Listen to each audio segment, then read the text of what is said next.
नमस्कार साथियों, निर्माण क्लासेज अयोध्या में आपका हार्दिक स्वागत है।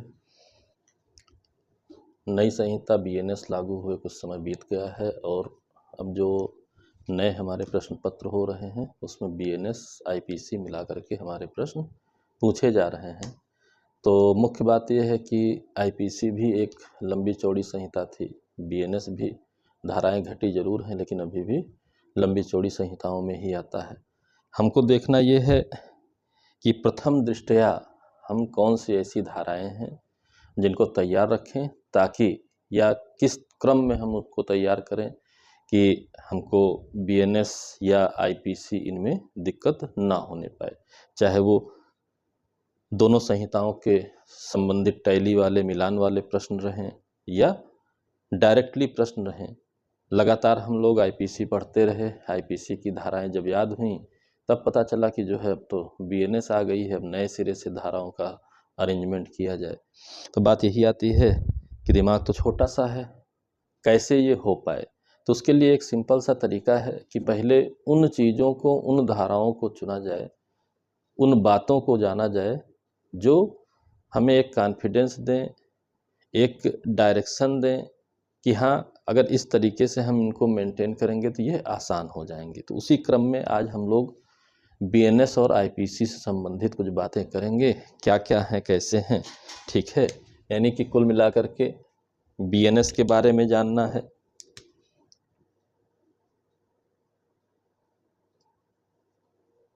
और आईपीसी के बारे में जानना है, ठीक है। आईपीसी हमारा पढ़ा हुआ है, पहले से पढ़ा हुआ है, बीएनएस हम नए सिरे से पढ़ रहे हैं, तो कन्फ्यूजन कम से कम रहे ऐसा कुछ हम लोगों को व्यवस्था बनाना है। तो आईपीसी बीएनएस को बीएनएस को किस प्रकार पढ़ा जाए, इस बात को हम देखते हैं, ठीक है।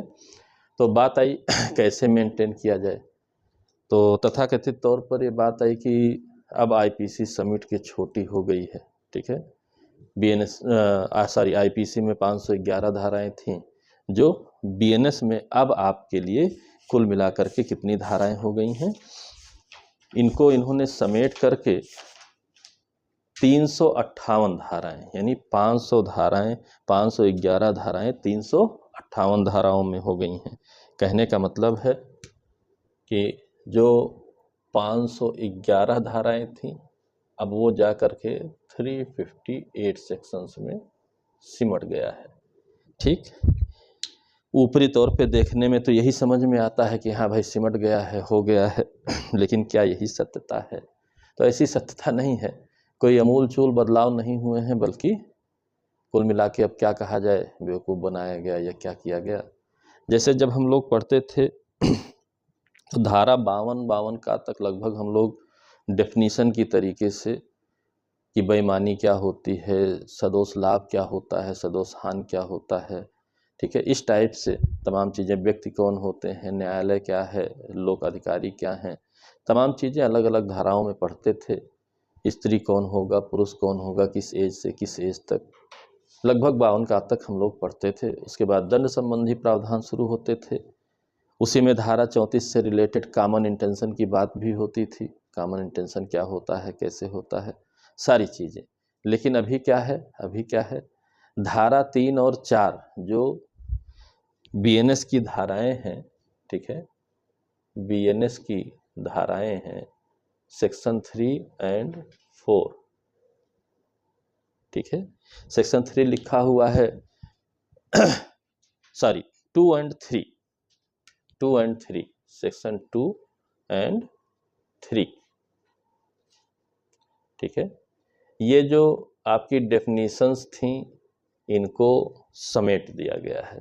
इसके लिए बीएनएस में लिखा है परिभाषाएं और साधारण स्पष्टीकरण, ठीक।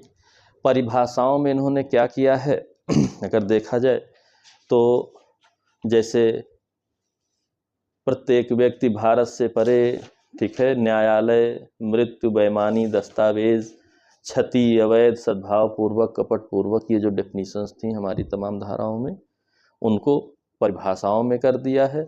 और जो साधारण स्पष्टीकरण है, इनका स्पष्टीकरण में इन्होंने धारा 34 के जो कंटेंट थे, कॉमन इंटेंशन कब कब होगा, क्या क्या होगा, जो कि साक्ष्य के नियम टाइप में थे, उनको धारा 3 में कर दिया है।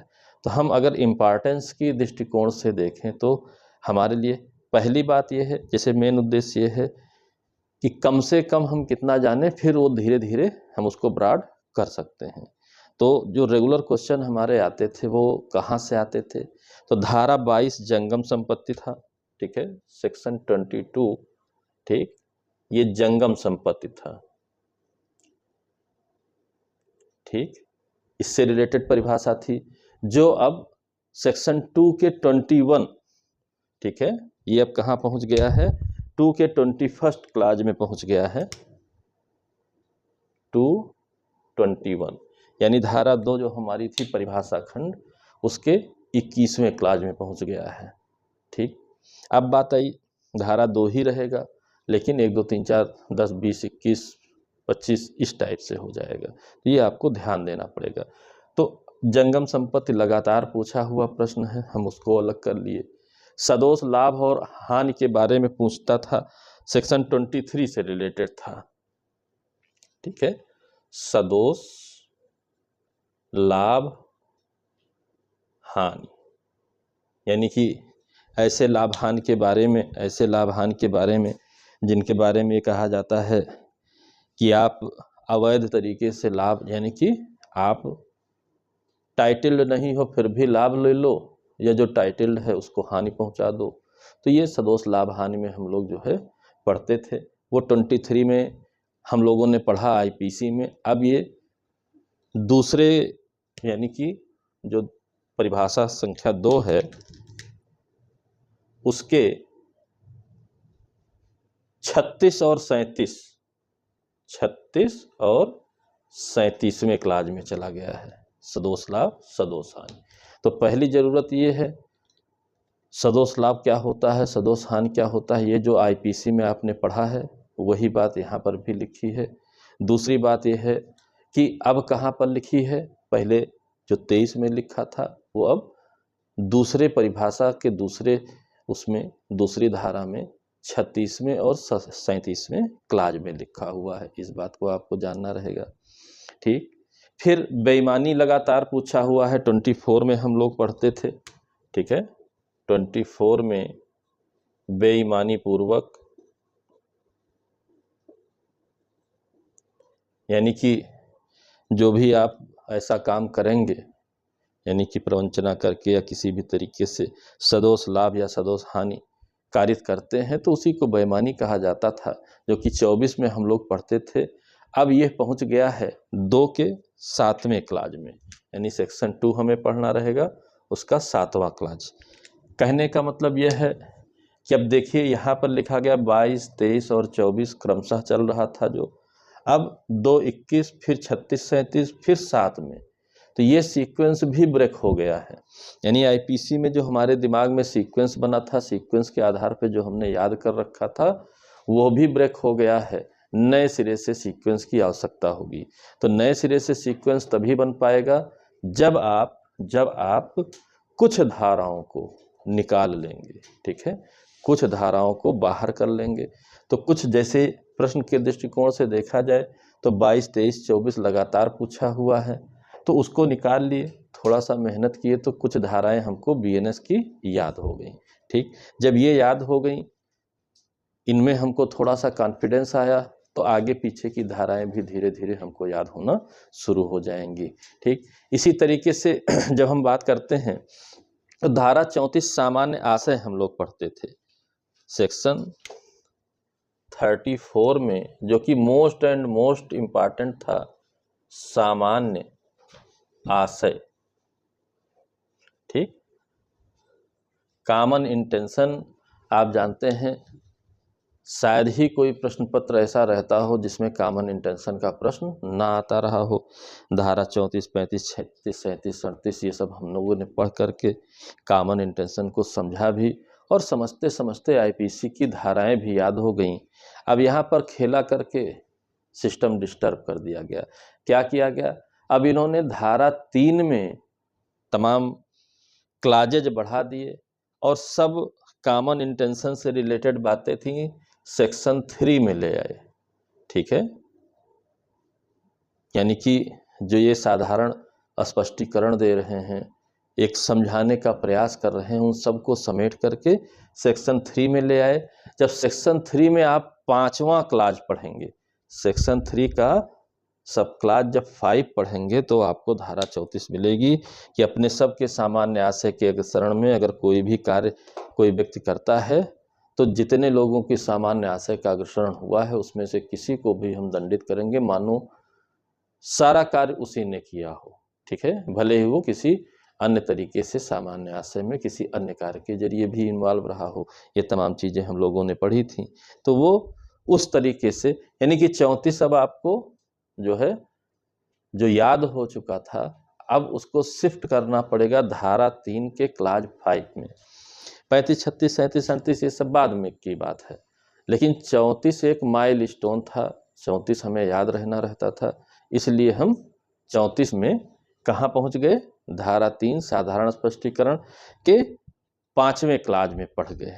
ठीक है, फिर 6वां क्लाज, 7वां क्लाज सब कैसे कॉमन इंटेंशन एग्जीक्यूट होता है उसी से संबंधित जो 35, 36 में लिखा था सब जोड़ दिया गया है। लेकिन अगर 5वां क्लाज आपको याद है तो आगे की चीज़ें याद होने में समस्या नहीं रहेंगी। लेकिन अगर आप धारा 34, 30 धारा 3 के 5वें क्लाज में पहुंच गया है, ये नहीं याद आ रहा है, तो बाकी कहानी ही आपकी खत्म हो जाएगी। तो इस चीज़ को आपको ध्यान देना पड़ेगा। ठीक, इसके बाद आगे बढ़ते हैं तो धारा 40 कई बार पूछा हुआ है, जिसमें अपराध लिखा हुआ था। धारा 40 में क्या लिखा था? अपराध। ठीक, जिसके लिए आप आईपीसी में पढ़ते थे कि आईपीसी में अपराध की कोई डेफिनीशन नहीं दी गई है। हाँ, एक टाइटल नेम अपराध लिखा है, क्राइटेरिया बताई गई है, लेकिन पूरे आईपीसी में अपराध होता क्या है यह डिफाइंड नहीं है। ठीक, आज भी वही स्थिति है, अपराध की कोई यहाँ डेफिनीशन नहीं दी गई है, वही क्राइटेरिया ही बताई गई है कि ये धाराएं रिलेटेड अपराध होंगी। तो अभी भी कॉन्सेप्ट वही है, बस ये धारा 40 कहाँ पहुँच गया है? धारा 2 के 24वें क्लाज में। ठीक है, धारा 2 के 24वें क्लाज में। ठीक, 40-24 में पहुँच गया है। ठीक है, कुछ ना कुछ इस तरीके से याद करना पड़ेगा।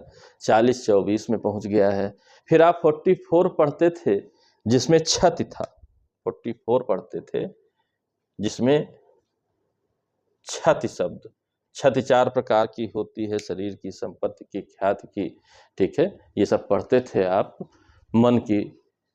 तो वो क्षति जो आप पढ़ते थे वही आज भी है कि 4 प्रकार की होती है, लेकिन ये 4-44 वाला जो है ये 14 में पहुंच गया है, धारा 2 के 14वें क्लाज में पहुंच गया है। तो ये 14 आपको याद रखना पड़ेगा। 44 14 में कन्वर्ट हो गया है। ठीक है, धारा 2 के। तो एक सिस्टम, एक चीज़ बनानी पड़ेगी आपको ताकि ये आपके लिए आसान हो सके। धारा 52 हम लोग पढ़ते थे मोस्ट इम्पॉर्टेंट में, सद्भाव पूर्वक, ड्यू केयर एंड अटेंशन। ठीक है, 52 में हम पढ़ते थे सद्भाव पूर्वक। इसकी डेफिनेशन दी हुई थी, क्योंकि जनरल एक्सेप्शन में और बहुत जगहों पर सद्भावपूर्वक में, मुख्य तौर पर जनरल एक्सेप्शन में ही सद्भावपूर्वक शब्द की चर्चा थी। तो सद्भावपूर्वक हम 52 में पढ़ते थे, ड्यू केयर एंड अटेंशन, जो भी कार्य किए जा रहे हैं उसको सद्भावपूर्वक माना जाएगा। अब वो हम धारा 52 में न पढ़ करके धारा 2 के 11वें क्लाज में पढ़ेंगे।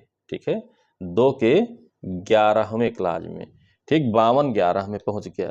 इसी अरेंजमेंट की मैं बात कर रहा था कि जो ये हमारे आईपीसी के सेक्शंस क्रमशः आगे बढ़ रहे थे, अब वो धारा 2 की ही बात करें तो क्रमशः आगे नहीं बढ़ रहे हैं। इनको अल्फ़ाबेटिकली एक डेफिनीशन में जो है अरेंज करते चले गए हैं। तो अब आप देखिए 22-21 में है तो 52-11 में है। ठीक है, तो एक गंभीर विषय है।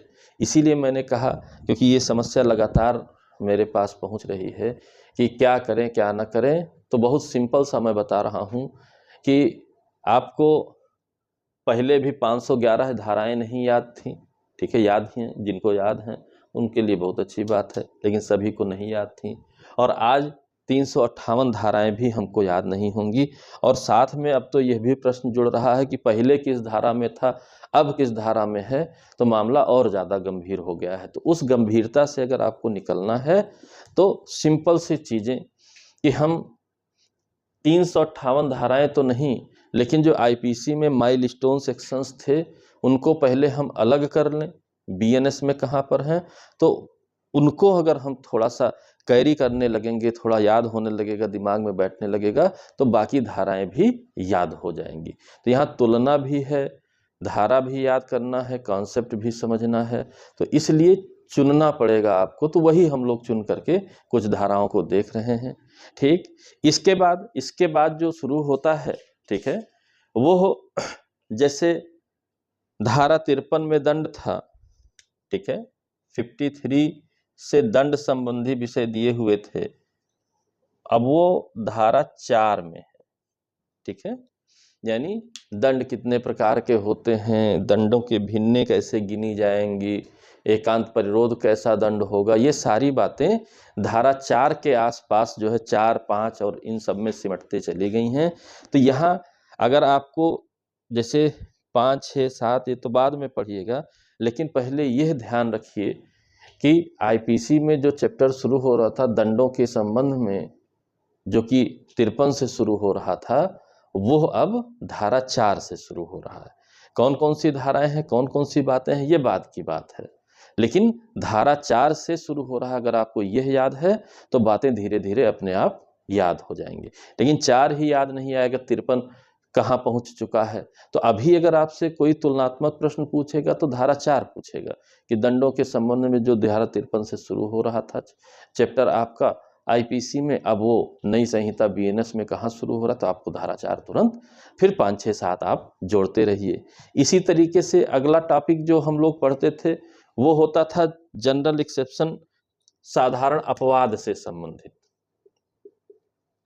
साधारण अपवाद, ठीक, ऐसे अपवाद जो सभी अपराधों पर लागू होते हैं। अगर आपका मामला उनमें आता है तो इन अपवादों का लाभ दिया जाएगा। बाकी जो स्पेसिफिक आपको अपवाद मिलते हैं वो उस अपराध से संबंधित हो सकते हैं। जैसे हत्या में, आपराधिक मानववध में हम 5 अपवाद अलग से पढ़ते हैं, लेकिन जनरल एक्सेप्शन हत्या पर भी लागू है, ठीक है, घोर उपहत पर भी लागू है, चोरी पर भी लागू है, ठीक, रिष्टि पर भी लागू है, हर जगह लागू है, जो कि आप आईपीसी में पढ़े थे। जब हम लोग आईपीसी में इसको पढ़ते थे तो आईपीसी में ये जो है 76 से शुरू होके 106 तक जाता था। धारा 76 से शुरू होकर के 106 तक जाता था। हाल फिलहाल में भी एक परीक्षा हुई है, उसमें एक सिंपल सा प्रश्न पूछा हुआ है, ठीक है, कि जल्लाद यदि किसी को फांसी देता है तो बीएनएस में उसका बचाव कहाँ है। ठीक, अब बात आई कि हम पूरा बीएनएस पढ़ गए, पूरा सब कुछ पढ़ गए, लेकिन फिर भी हमको याद ही नहीं आया। क्यों नहीं याद आया? क्यों नहीं याद आया? याद इसलिए नहीं आया कि आप बीएनएस पढ़ने लगे, जितनी मेहनत आईपीसी में किए थे, सारा कॉन्सेप्ट, सीक्वेंस, सब कुछ याद था आपको। अब बीएनएस में नए सिरे से जीरो से आपने शुरू कर दिया तो आप फिर से घूमकर जीरो पर पहुंच गए। लेकिन ये जो अभी हम लोग काम कर रहे हैं, ये काम जिसने किया है वो बहुत आसान है। तो बहुत आसान है यानी कि अगर हम ऐसा छोटा सा कॉन्सेप्ट बना लें तो ब्रॉड करने में समस्या ही नहीं रहेगी। अब बात आई, अगर किसी ने पढ़ा हुआ है कि साधारण अपवाद तो उसका पूरा तैयार है, लेकिन इतना भूल गया कि ये जो आईपीसी में 76 से 106 तक था वो बीएनएस में कहाँ पहुँच चुका है, बीएनएस में कहाँ पहुँच चुका है, तब मामला फंस जाता है। तो जिसने ये पढ़ा था कि ये अब धारा 14 से लेकर 44 तक है, ठीक है, उसके लिए कोई समस्या नहीं, क्योंकि सेम टू सेम है, कोई बदलाव बीच में नहीं है। ठीक है, तो 76 से 86, 96, 106 ये 30 धाराएं बनती थी। 14 से 24, 34, 44 ये भी 30 धाराएं बनती हैं। ठीक, सिंपल सा, यानी कि धारा नंबर बदला है, बाकी कोई बदलाव ही नहीं हुआ है, सेम सीक्वेंस, सेम चीजें हैं। अगर इतना किसी के दिमाग में था तो उसको उस जल्लाद के लिए ढूंढने में कोई समस्या नहीं थी। क्यों? क्योंकि आप पढ़ते हैं 76 में तथ्य की भूल है, विधि द्वारा आबद्ध। फिर 77 में न्यायाधीश का कार्य था, उसको प्रोटेक्ट किया गया था। और 78 में न्यायालय के आदेश के अनुसरण में जल्लाद के कार्य को प्रोटेक्ट किया गया। तो बहुत आसानी से 78 को रटने की जगह सीधा जोड़ लिया कि 14 में विधि द्वारा आबद्ध तथ्य की भूल है, तो फिर 15 में न्यायाधीश जो है को बचाव दिया गया होगा, तो 16 में जल्लाद के कार्य को, यानी 14, 15, 16 तीसरी धारा आसानी से जुड़ गया। इसी तरीके से मान लीजिए दुर्घटना पूछ लेता, तो दुर्घटना 80 में था, ठीक है, तो 76, 77, 78, 79, 80 यानी पांचवी धारा, तो आप 14, 15, 16, 17, 18 में दुर्घटना लिखा होगा। आप पूरा जोड़ते चले जाएंगे। 87 में सहमति है, उसको भी ऐसे उंगली पर गिनकर जोड़ सकते हैं 14 के साथ, ठीक है।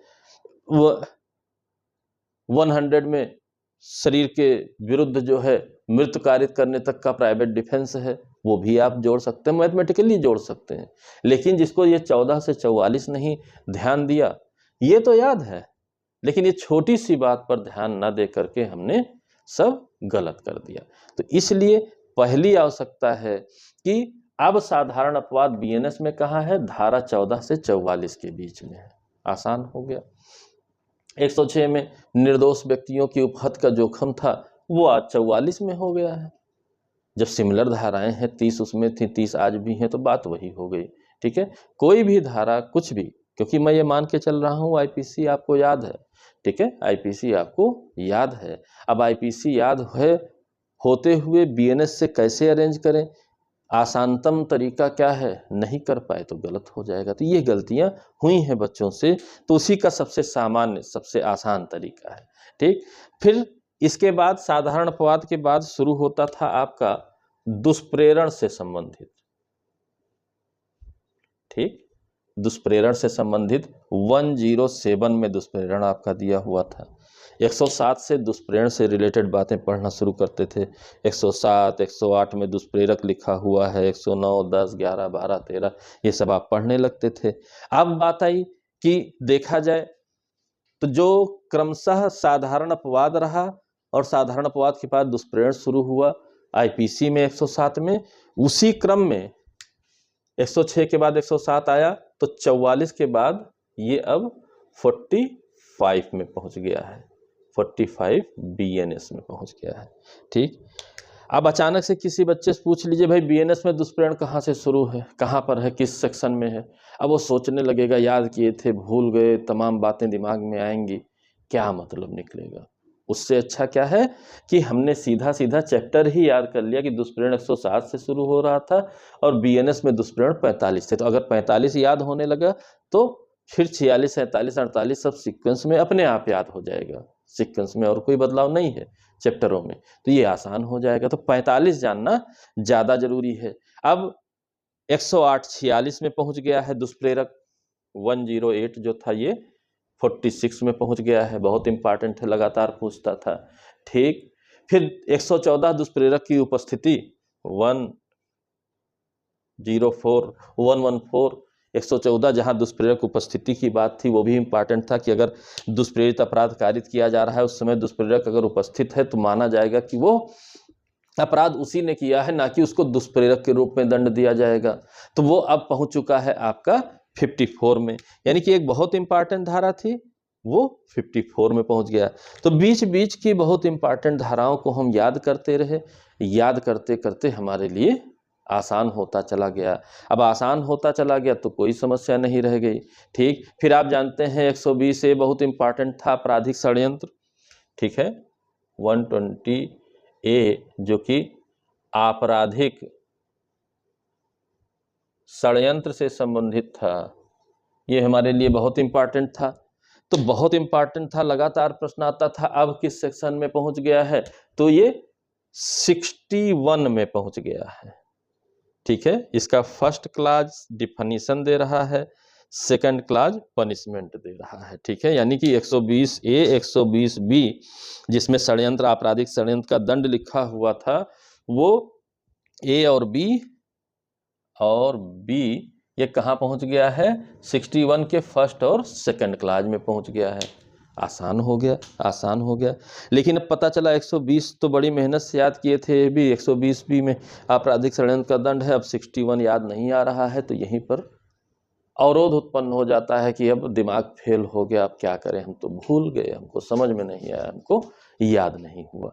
तो अब हम अगर इस चीज़ को देखते हैं तो इससे रिलेटेड चीज़ें, ठीक है, यानी कि फिर एक मोस्ट इम्पॉर्टेंट धारा थी, ठीक। अब देखिए इधर का इन्होंने सीक्वेंस बनाया, यहाँ सब तक तो सीक्वेंस से चला, लेकिन फिर डिस्टर्ब करना शुरू कर दिए, कुछ बड़ा डिस्टर्बेंस। एक धारा आप 511 पढ़ते थे जो कि प्रयत्न से संबंधित थी, ठीक है। अब आप सोचिए क्यों मोस्ट इंपॉर्टेंट प्रश्न है कि आईपीसी में, ठीक है, धारा 511 खूब क्वेश्चन पूछा है जो कि प्रयत्न से संबंधित है। अब बीएनएस की बात करें तो ये 62 में आ गया है, इतना बड़ा अंतर हो गया है। अब आप सोचिए आपके मोस्ट इंपॉर्टेंट प्रश्न कौन से हैं, तो जो अंतिम हिस्से में था वो प्रारंभिक हिस्से में आ जाए तो इतना मेजर अगर डिफरेंस पैदा हुआ है तो मोस्ट इंपॉर्टेंट आपका प्रश्न रहेगा। तो अब प्रयत्न आईपीसी का जो 511 में था, धारा 62 में ही आ गया। इसके बाद जो स्पेसिफिक ऑफेंसेज हैं शुरू होंगे, और उसके लिए इन्होंने क्या किया, महिला संबंधी अपराधों को पहले ले आए, यानी कि 63 से आपका रेप जो सबसे गंभीरतम अपराध है महिलाओं के विरुद्ध, वहां से शुरू हो जाता है, ठीक। यानी पूरी कहानी उलट जाएगी, 375 63 में पहुंच जाएगा, 511 62 में पहुंच चुका है। अब यहां से अमूल चूल डिफरेंस जब शुरू होगा तो यहां आपको अलग तरीके से सीक्वेंस बनाना पड़ेगा। यहां तक तो कुछ राहत है दुष्प्रेरण और आपराधिक षड्यंत्र तक, ठीक है, लेकिन यहां से राहत नहीं है, बहुत ज़्यादा डिफरेंस है, इसलिए चुनना ही आपके पास विकल्प है। इसके अगले पार्ट में हम लोग रेप से शुरुआत करेंगे और देखेंगे जो है कि क्या क्या कौन अपराध किन धाराओं में, नई प्रमुखता धाराओं में पहुंच चुके हैं। मिलते हैं अगले वीडियो में, तब तक के लिए जय हिंद, जय भारत, धन्यवाद।